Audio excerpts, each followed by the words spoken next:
اللہ الرحمن الرحیم۔ السلام علیکم۔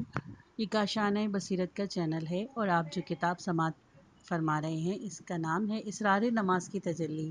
اس کے مصنف ہیں حجت الاسلام محسن قراتی اور اس کا ترجمہ کیا ہے نثار احمد خان نے۔ پارٹ نمبر 7، دوسروں کے حقوق کی رعایت۔ ان شرائط میں سے بعض دوسروں کے حقوق کی رعایت سے مربوط ہیں کہ یہ نمازی کا لباس، مکان حلال و مباح ہو، حکومت اسلامی کے حق کی رعایت میں خمس میں، اور معاشرے کے ناداروں کی یعنی زکوٰۃ میں، اور تمام لوگوں سے مربوط ہے، یہاں تک کہ اگر سرے راہ راستوں میں نماز پڑھنا راستہ چلنے والوں کے لیے مزاحمت کا سبب بنتا ہے تو حرام ہے۔ توضیح المسائل، مسئلہ نمبر 898۔ حقدار کی قلبی رضائیت میں معتبر ہے، اگر ظاہری طور پر اظہار کی رضائیت کرتا ہے لیکن ہمیں معلوم ہے کہ وہ دلی طور پر راضی نہیں ہے تو اس کے حق میں تصرف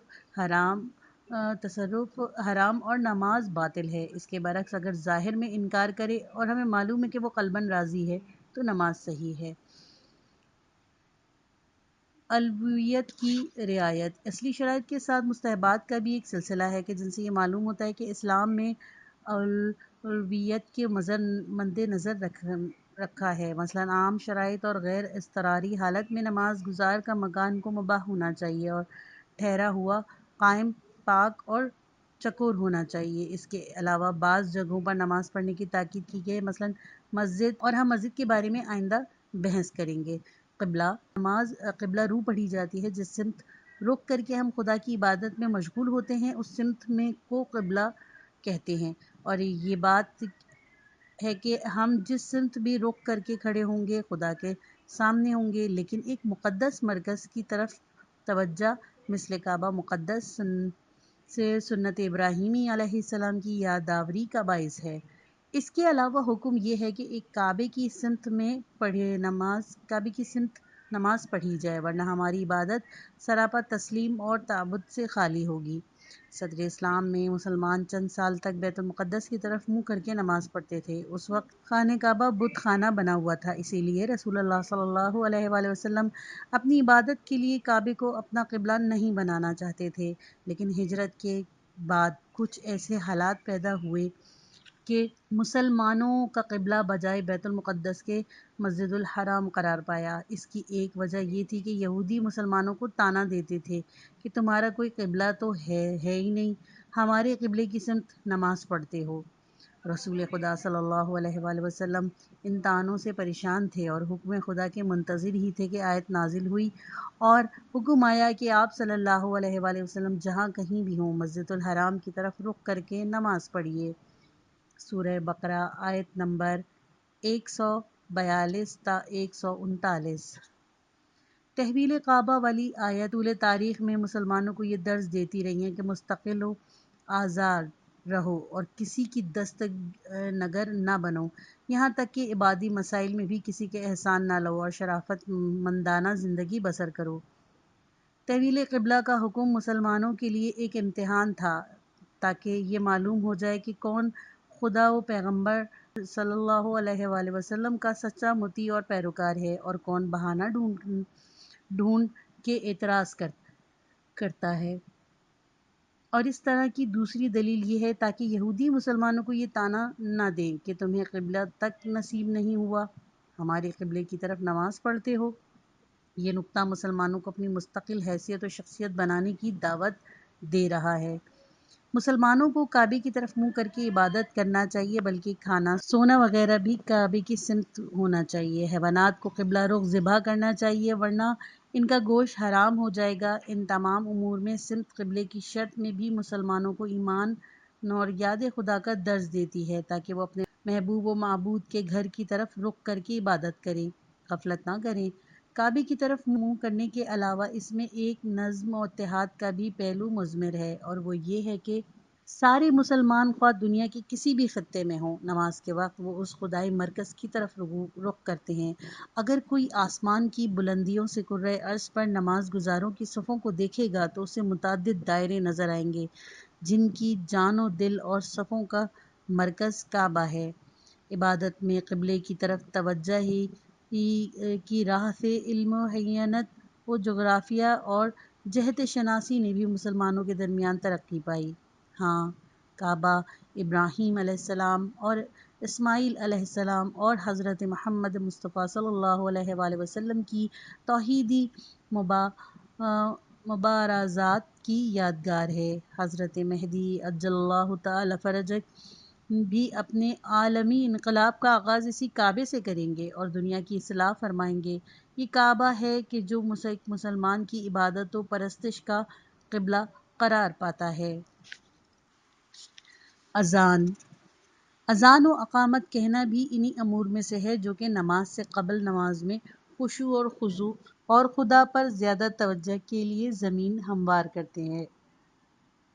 اذان سکوت شکن نعرہ ہے، مؤذن مختصر، بامعنی اور تشکیل دہندہ ہے۔ اس پر عمل و اعتقاد کی بنیاد استوار ہے۔ اذان اسلام کی زندگی کا اعلان اور مسلمانوں کے عقائد و اعمال کا منادی اور خیالی خداؤں کے خلاف فریاد ہے۔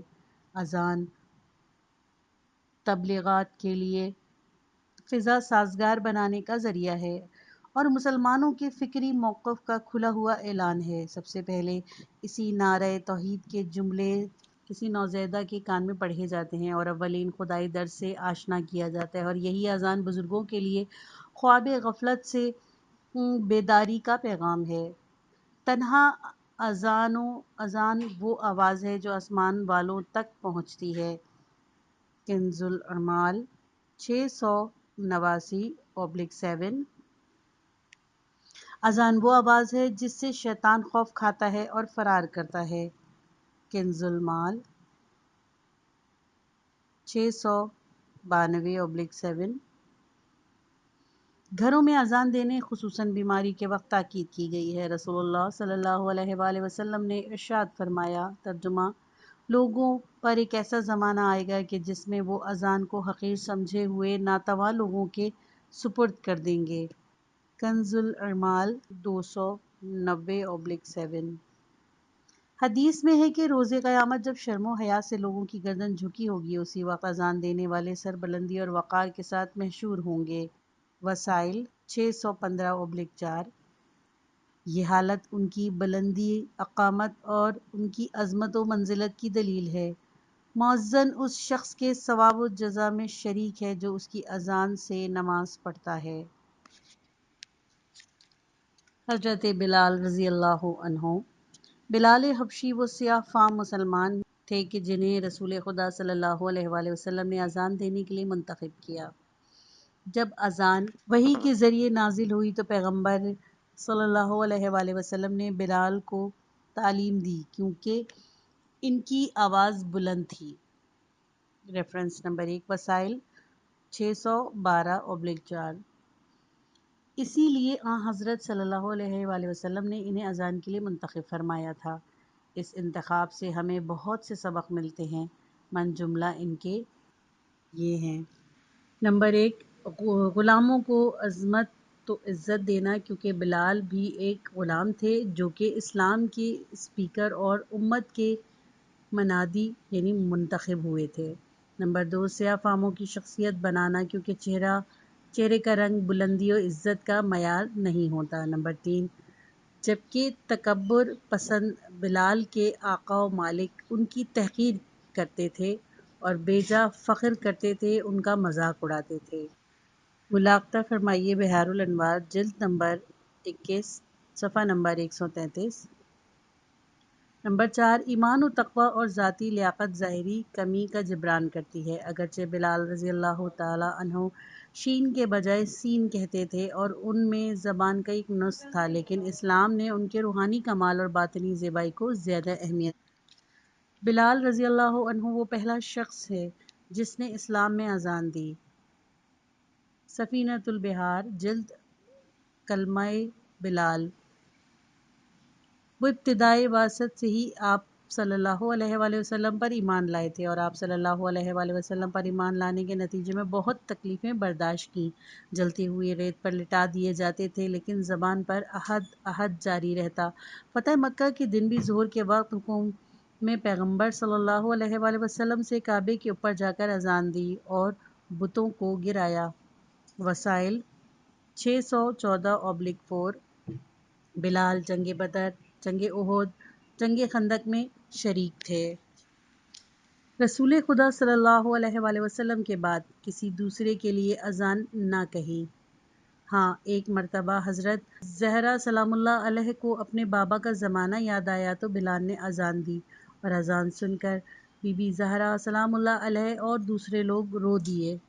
سفینۃ البحار جلد کلمہ بلال۔ بلال کے اس طریقہ کار سے بھی یہ درس ملتا ہے کہ اذان بھی حق کی راہ اور شائستہ پیشواؤں کے زمانے میں دینی چاہیے۔ ایک روز عمر نے بلال رضی اللہ عنہ سے کہا کہ تمہیں ابو بکر نے خریدا، غلامی سے نجات دلائی، تم ان کی نماز کے لیے اذان کیوں نہیں دیتے؟ بلال رضی اللہ عنہ نے جواب دیا، آخر انہوں نے مجھے خدا کی خوشنودی کے لیے آزاد کیا تھا تو اس میں کوئی معاوضہ نہیں، لیکن اگر ان کا کوئی اور مقصد تھا تو پھر میں ان کا غلام بننے کے لیے تیار ہوں، لیکن اس شخص کے لیے اذان دینے کے لیے آمادہ نہیں ہوں کہ جس کو پیغمبر صلی اللہ علیہ وآلہ وسلم نے خلیفہ نہ بنایا ہو۔ سفینۃ البحار جلد اول کلمہ بلال۔ بلال رضی اللہ عنہ اپنی اذان سے بھی اس نظام کی مدد کرنے کے لیے تیار نہ تھے کہ جس کو وہ قبول نہیں کرتے تھے۔ بلال رضی اللہ عنہ حبشی غلام ایمان کے سائے میں اس مقام پر پہنچ جاتا ہے کہ انقلاب رسول صلی اللہ علیہ وآلہ وسلم کا اسپیکر بن جاتا ہے اور بیت المال کا خزینہ دار قرار پاتا ہے۔ لغت نامہ: حقیقت ہے کہ اگر اذان کے وقت سارے یورپ اور امریکہ وغیرہ میں طلبہ اذانیں دیں تو دنیا میں ہلچل مچ جائے گی۔ یہاں میں نواب صفوی رحمۃ اللہ علیہ کی ایک بات نقل کرتا ہوں کہ جو انہوں نے اپنے دوستوں سے کہی تھی، اور وہ یہ کہ ظہر اور مغرب کے وقت تم جہاں کہیں بھی رہو بآواز بلند اذان دو۔ یہی اذان تھی کہ جس نے طاغوتی حکومت کے دل میں ایک وحشت پیدا کر دی۔ یہ حدیث کے اس ٹکڑے کا مفہوم ہے کہ اذان کی آواز سے شیطان بوکھلا جاتا ہے اور بھاگ جاتا ہے۔ کنز الاعمال 692/7 انگلینڈ کے سیاست مدار گلداد ستون نے پارلیمنٹ میں بلا وجہ تو یہ بات نہیں کہی تھی کہ جب تک اذان کے گلدستوں سے نام محمد صلی اللہ علیہ وآلہ وسلم بلند ہوتا رہے گا اور کعبہ قائم رہے گا اور قرآن مسلمانوں کی رہنمائی کرتا رہے گا، اس وقت تک اسلامی ممالک میں ہماری سیاست کامیاب نہیں ہو سکے گی۔ تفسیر نمونہ جلد نمبر 4 صفحہ نمبر 438۔ اذان کو خوش لہن اور اچھے انداز میں دینا چاہیے، کیونکہ اذان میں جو کلمات ہیں وہ انسان ساز ہیں، اسی لیے اس نعرے کو نماز سے پہلے بلند کیا جانا چاہیے۔ نیت: اگرچہ نیت نماز میں سب سے پہلا فریضہ ہے، لیکن ہم نے اس کی اہمیت کی بنا پر ہر کام اور معیار میں ہونے کی وجہ سے من جملہ عبادات و نماز میں ایک مستقل فعل اس کے البات کی تحقیق سے مخصوص کی ہے، تاکہ ہم اس راہ سے اپنے عبادی کاموں کو زیادہ سے زیادہ باقیمت بنانے کی توفیق حاصل کر سکیں۔ نیت معیار قیمت: جو عنصر ایک انسان کے عمل کو قیمتی بناتا ہے وہ اس کا مقصد اور نیت ہے۔ اس کے لحاظ سے قرآن کے 70 سے زیادہ آیتوں میں کلمہ فی سبیل اللہ کا استعمال ہوا ہے، کہ جو اس بات کی تنبیہ ہے کہ انسان اپنی نیت اور اعمال میں یہ احتیاط رکھے کہ وہ سب کچھ خدا کے لیے انجام دیتا ہے، نہ غیر خدا یا نفسانی خواہشات کے لیے۔ اس کی مثال بالکل ایسی ہے جیسے سڑکوں پر نوٹس، ہوشیار، خطرہ کے بورڈ لگائے جاتے ہیں۔ خدا کی بندگی میں ایک رستہ ہے کہ جس میں بہت سی لرزشوں کا امکان ہے، اور یہ ساری تاکیدیں انحرافات سے بچنے کے لیے ہیں، خصوصاً عبادات میں انحراف سے بچنے کے لیے کہ جس کی قدر و قیمت کا دار و مدار قصد قربت پر موقوف ہے۔ نیت عبادت کا رکن ہے، اور اگر کوئی عمل بغیر نیت یا غیر خدا کی نیت کے ساتھ انجام پاتا ہے تو وہ عمل باطل ہے۔ نیت عمل کی اساس ہے، مقدس ترین کام بھی نیت کی بد کی وجہ سے فاسد ہو جاتا ہے، اور معمولی سا کام بھی اچھی نیت کی بدولت بڑا قیمتی بن جاتا ہے۔ فی سبیل اللہ کا کام کرنا گویا الطاف الہی کو جذب کرنے کا سبب ہے۔ جو شخص خدا کی رضا کے لیے کوشش کرتا ہے خدا بھی اس کی رہنمائی کرتا ہے۔ چنانچہ قرآن میں ارشاد ہے، سورہ عنکبوت آیت نمبر 69، نیت عمل کی قبولیت کی شرط ہے۔ امام صادق علیہ السلام کا قول نقل فرماتے ہیں، میں صرف اسی کو قبول کرتا ہوں جو خالص میرے لیے انجام دیا جاتا ہے۔ نمبر روضۃ المتقین 141/12، نیت معمولی کام کو بھی بڑا بنا دیتی ہے۔ امام صادق علیہ السلام فرماتے ہیں، روضۃ المتقین 142/12، امام صادق علیہ السلام فرماتے ہیں، جو شخص اپنا معمولی کام بھی خدا کے لیے انجام دیتا ہے، خدا اس کام کو لوگوں کی نظروں میں اس کی تمنا سے بھی زیادہ عظیم قرار دیتا ہے، اور جو شخص زیادہ کام کرتا ہے لیکن غیر خدا کے لیے اور خدا کی رضا کے بجائے وہ لوگوں کی توجہ صرف اپنی طرف مبذول کرانا چاہتا ہے، تو خدا اس کے زیادہ کاموں کو بھی لوگوں کی نظروں میں حقیر و بے قیمت قرار دیتا ہے۔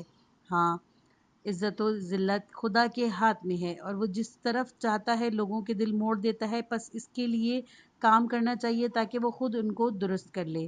حضرت ابراہیم علیہ السلام نے خدا کے لیے اپنی شریک حیات اور بیٹے کو مکے کے تپتے ہوئے صحرا میں چھوڑ دیتے ہیں اور خدا سے ہی دعا کرتے ہیں، لوگوں کے دل ان کی طرف موڑ دے۔ سورہ ابراہیم علیہ السلام آیت نمبر 37۔ قرآن کہتا ہے، بے شک جو لوگ ایمان لائے اور انہوں نے نیک عمل کیے، عنقریب رحمان لوگوں کے دلوں میں ان کی محبت پیدا کر دے گا۔ سورہ مریم علیہ السلام آیت نمبر 92۔ اور خدا دنیا میں جو جزا عطا کرتا ہے یہ ان میں سے ایک ہے، البتہ خدا داد محبوبیت اور قبولیت اور ہے، اور لوگوں کے درمیان جھوٹی اور جلد ختم ہونے والی شہرت اور ہے۔ بہت سے شہرت یافتہ مرنے کے بعد بھلا دیے جاتے ہیں، اور بہت سے گمنام افراد لوگوں کے دلوں میں گھر بنا لیتے ہیں۔ شہرت محبوبیت بھی خدا ہی سے طلب کرنی چاہیے، کیونکہ لوگوں کے قلوب اس کے ہاتھ میں ہیں، وہ مقلب القلوب ہے۔ اگر کوئی شخص خدا کے لیے کام کرتا ہے تو خدا بھی اس کے خلوص کا بہترین صلہ دیتا ہے۔ بہار 25/70۔ انسان کا دل نگہبان و دربان رہنا چاہیے، اور دل کی مقدس زمین میں خدا کے علاوہ کسی کو جگہ نہیں دینی چاہیے۔ امام صادق علیہ السلام فرماتے ہیں، دل حرم خدا ہے، حرم خدا میں غیر خدا کو نہ بساؤ۔ بہار 25/70۔ امام خمینی رضوان اللہ علیہ خدا کے لیے قیام کیا، ملک سے نکالے گئے انقلاب کی کامیابی تک مصیبت اٹھائی، خدا نے بھی کروڑوں مسلمانوں کے دل میں ان کی محبت بٹھا دی۔ جب ایران تشریف لائے تو کروڑوں لوگوں نے آپ کا استقبال کیا۔ رحلت کے بعد 10 ملین لوگوں نے تشییع جنازہ میں شرکت کی۔ 40 روز کے اندر آپ کا حرم بنایا گیا، اور ملک کے دور افتادہ علاقوں میں لوگ مرقد کی زیارت کے لیے دوڑ پڑتے ہیں۔ وہ رب مقلب القلوب ہے۔ اخلاص کے چند نمونے۔ متقین کی صفات کے سلسلے میں حضرت علی علیہ السلام فرماتے ہیں، جب ان میں سے کسی کی تعریف کی جاتی ہے تو وہ اپنی اس تعریف سے خوف کھاتا ہے۔ نہج البلاغہ خطبہ نمبر 193۔ مردان خدا اس سے ڈرتے ہیں کہ کہیں ہماری طرف لوگوں کی توجہ خدا کی عبادت میں رکھنا انداز نہ ہو جائے، اور یصدون عن سبیل اللہ کا مصداق نہ ہو جائیں۔ سورہ اعراف آیت نمبر 45۔ ایک رات جمہوری اسلامی ایران کے ٹیلی ویژن پر ایک فوجی کا انٹرویو نشر ہو رہا تھا۔ انٹرویو لینے والے نے سوال کیا، آپ کا کام کیا ہے؟ اس نے جواب دیا، مین کو تباہ کرنا۔ انٹرویو لینے والے نے دوسرا سوال کیا، اب تک کی کتنی مینز تباہ کی ہیں؟ اس نے کہا، خدا کے لطف سے بہت زیادہ۔ اس نے پھر سوال کیا، آپ کو ان کی تعداد معلوم ہے؟ اس نے جواب دیا کہ میں ڈرتا ہوں کہ کہیں شیطان مجھے مغرور و عجب میں مبتلا نہ کر دے، اور میرے وہ دوست جو زیادہ کامیاب نہیں ہو سکے احساس کمتری کا شکار نہ ہو جائیں۔ اللہ اکبر۔ دوسرا نمونہ، نقل کیا ہے کہ آیت اللہ سید عبد الحادی شیرازی رحمۃ اللہ علیہ مرحوم کے ایک شاگرد نے دوران درس اشکال کیا۔ استاد جتنا نرمی سے جواب دیتے تھے وہ قبول نہیں کرتا تھا۔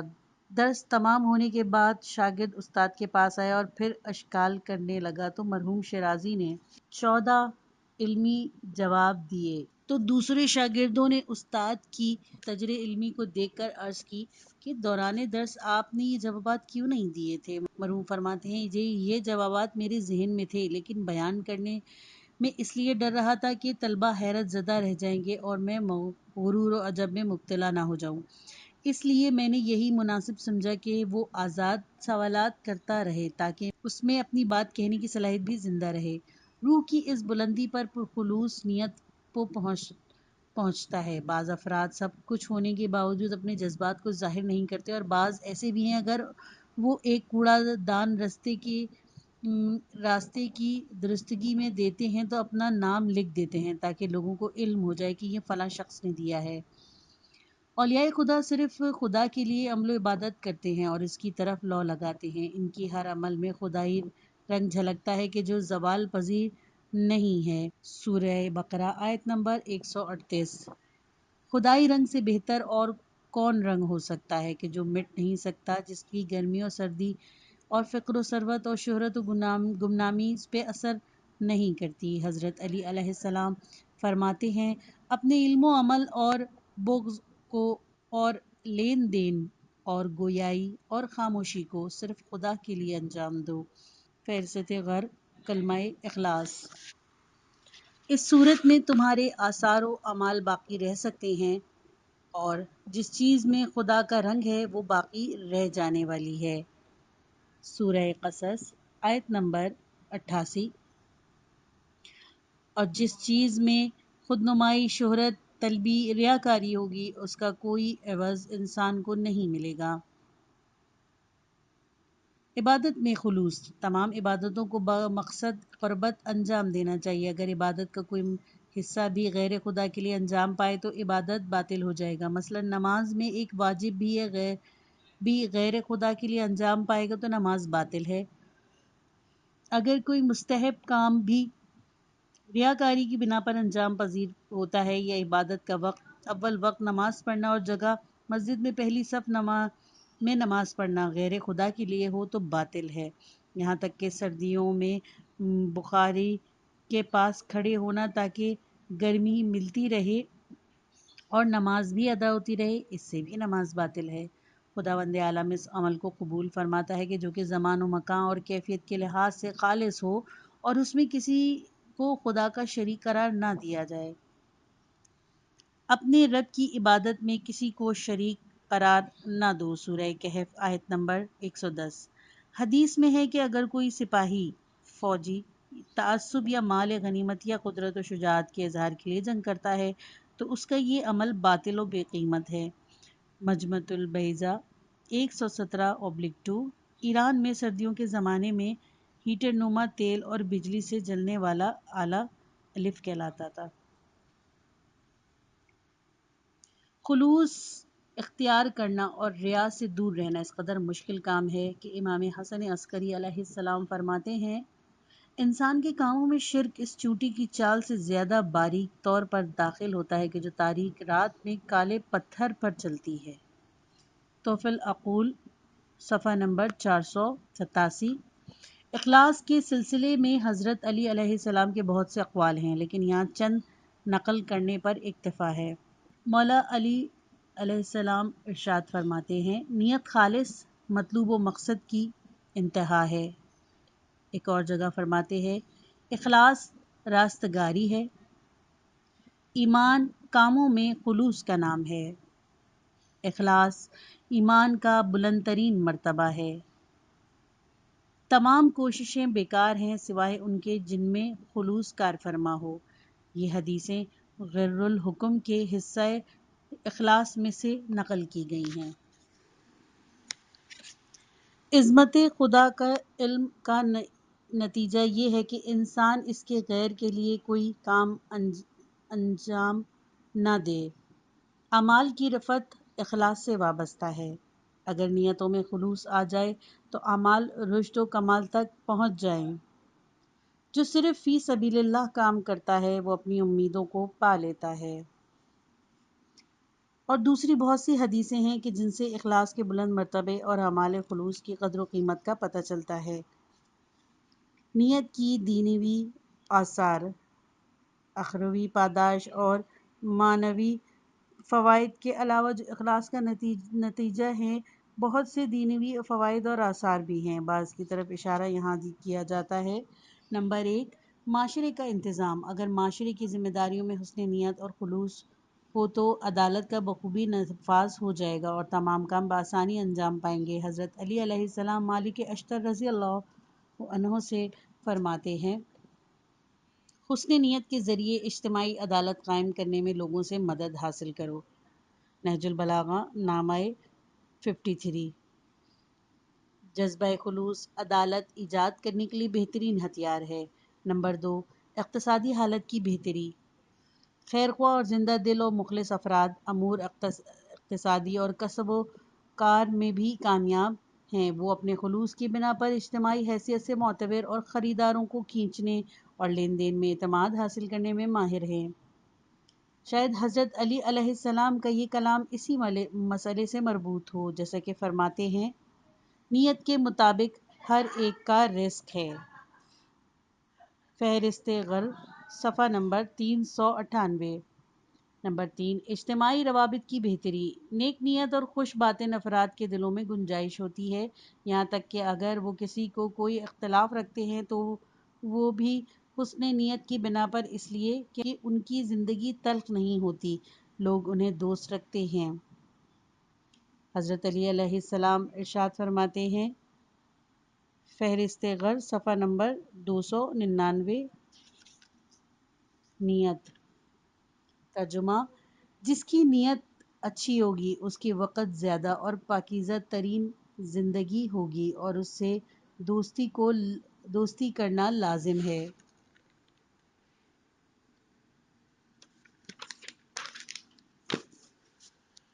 یہ اچھی اور صالح نیت کے آثار تھے، جس کے برعکس اگر نیت خراب اور بد ہے تو اس کے آثار بھی خود انسان پر مرتب ہوتے ہیں۔ ان آثار میں عذاب آخرت کے علاوہ معاشرے کی لعنت و ملامت بھی شامل ہے۔ حضرت علی علیہ السلام فرماتے ہیں، جب نیت فاسد ہو جاتی ہے تو بلاؤں کا نزول ہوتا ہے۔ فہرست غر، صفحہ نمبر 398۔ کلمہ نیت۔